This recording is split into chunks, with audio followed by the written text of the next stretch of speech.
Hi everyone, thank you for inviting me to speak about the Espionage Act. Julian Assange is my partner. We have two little boys, Max, who's 2, and Gabriel, who's almost 4. The sole reason Julian remains in jail is because the US government, under Trump, decided to bring an outrageous, abusive, and political case under the Espionage Act against Julian, and the Biden administration has not yet put a stop to it. Julian has been in a high-security jail in London for 2 years now, even though he has not been convicted of any crime. The US extradition case is progressing through the courts. In January, a judge decided Julian should not be extradited. The US government is appealing. Julian faces 175 years. Julian has not been able to hold his sons in his arms for over a year. The last time he saw them in person was in October, when the jail briefly allowed visits. Julian is a public figure, and he is known for his courageous publishing work, but he's also a son, a father, and a brother. He's caring and he's funny. He is the most principled man I know. He has helped bring justice to victims of state and corporate abuses all over the world. Our family is fighting for him, fighting to free him, but because of the case that has been brought against Julian under the Espionage Act, that fight is the same fight for our collective freedoms. Julian faces 17 charges under the Espionage Act. The 175-year sentence concerns receiving, possessing, and publishing the Guantanamo Bay files, the Afghan and Iraq war logs, the collateral murder publications, rules of engagement, and the US State Department cables. There is no allegation that Julian did anything that could be construed as espionage. The US government is accusing him of publishing information to the public.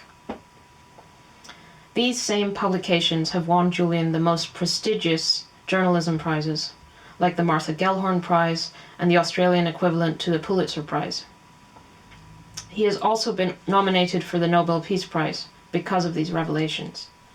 The Sydney Peace Prize jury said the following about Julian.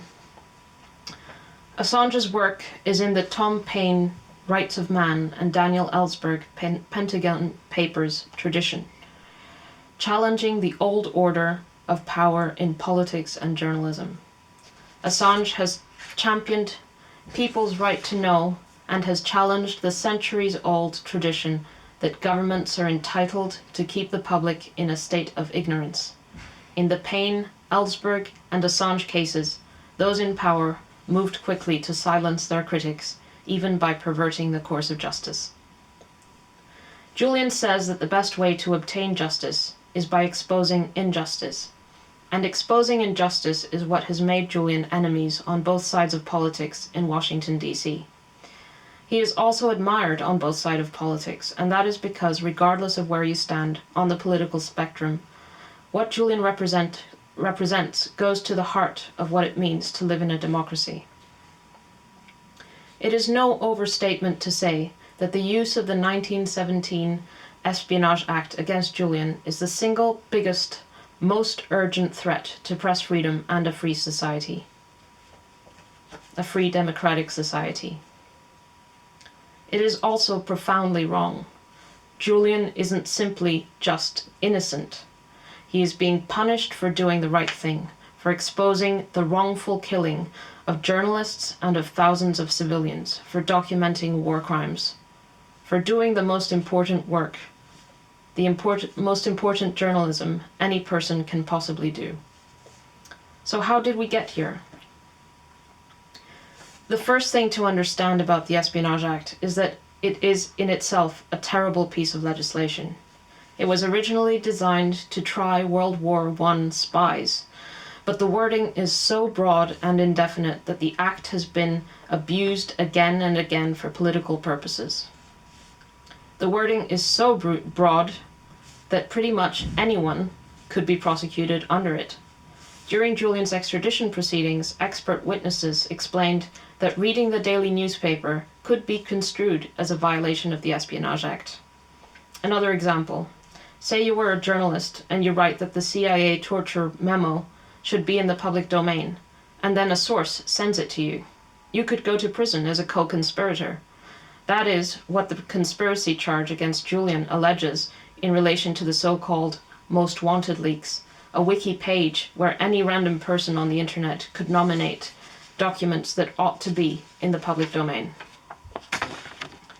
Secondly, what Bill Barr's Department of Justice did in launching an Espionage Act indictment against Julian is to do precisely what the First Amendment explicitly forbids. It is completely unconstitutional. Think about what the First Amendment says. It says, Congress shall make no law abridging the freedom of speech or of the press. The First Amendment doesn't grant people rights that can be taken away. It doesn't specify whose rights apply and whose don't. What it does is impose a constitutional prohibition on lawmakers which prevents the executive from restricting speech and publishing. James Goodale, who was the general counsel of the New York Times, himself says that Julian Assange is indistinguishable from the New York Times reporter in the Pentagon Papers, Neil Sheehan. The conduct described as criminal in the indictment against Julian is standard journalistic conduct.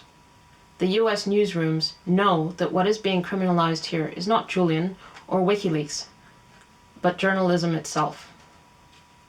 The indictment against Julian has already set a chill on freedom of the press.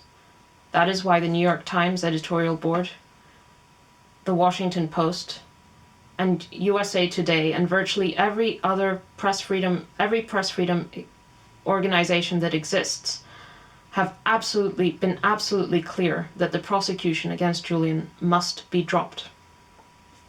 Thirdly, the Espionage Act is a strict liability offense. It is an authoritarian piece of legislation that has no public interest defense. Imagine what an Espionage Act trial of a publisher will look like. Julian will have no ability to explain why he published what he published, the fact that no person was harmed, and the undeniable public interest it served. If that wasn't bad enough, the US government intends to try him in Alexandria, Virginia, just 15 miles from CIA headquarters. No national security defendant has ever won a case there, and that is because the Eastern District of Virginia is effectively a federal national security court, where jury members cannot be excluded on the basis that they or their spouses work in government. The use of the Espionage Act has been rightly criticized, especially since the Obama era, but the indictment against Julian is categorically different to anything that has come before. Before Obama, only a handful of prosecutions had been brought in cases of journalistic sources. The only media source convicted prior to Obama was pardoned. The Department of Justice prosecution against Pentagon Papers source Daniel Ellsberg famously fell apart because of misconduct by the executive. However, this all changed with Obama. Obama's DOJ prosecuted more journalistic sources than all the previous administrations combined, including WikiLeaks' alleged source, Chelsea Manning, who was sentenced to 35 years. Trump's administration continued this trend by prosecuting reality winner Terry Albury and Joshua Schulte, and drone whistleblower Daniel Hale, amongst others, under the Espionage Act. Like previous administrations, Obama's administration had considered prosecuting journalists under the Espionage Act. For example, prosecutors in the Kim case said in relation to Fox News reporter James Rosen that there was, quote, probable cause to believe that the reporter has committed a violation of the Espionage Act, unquote.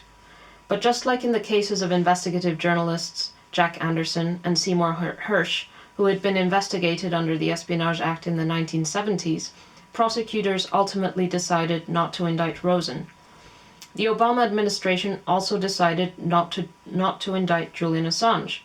Matthew Miller, the DOJ spokesperson under the Obama administration, said, quote, "There is no way of prosecuting Assange for publishing information without the same theory being applied to journalists." And that is why the Obama administration did not prosecute Julian. They had what they called a New York Times problem. Obama did not want to set a precedent that could be used against the rest of the press. Obama also freed Chelsea Manning, who is Julian's alleged source, from prison by granting her clemency. Then came the Trump administration. Under Bill Barr, the fact that the indictment of Julian under the Espionage Act would set a precedent for the rest of the press was no longer considered a New York Times problem. It became a New York Times solution.